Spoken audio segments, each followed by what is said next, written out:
কত যে ভালোবাসি তোমায় কি করে বোঝাই। আসলে সেটি কিন্তু শুধু সন্ধ্যা মুখোপাধ্যায়ের একটি গান ছিল না, 7.5 কোটি বাঙালির হৃদয়ের আর্তনাদ ছিল। বঙ্গবন্ধু কত যে ভালোবাসি তোমায় বলো কি করে বোঝাই।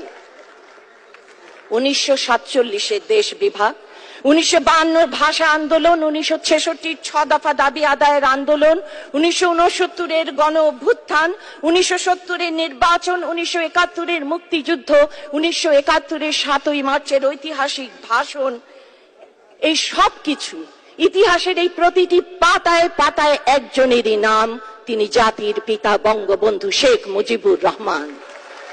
আর সে কারণেই আমরা বলি, পিতা দিয়েছেন স্বাধীন স্বদেশ, কন্যা দিয়েছেন উন্নত বাংলাদেশ। আমার সাধনা মিটিল, আশা না ফুরিল, সকলে ফুরায়ে যায় মা। বঙ্গবন্ধু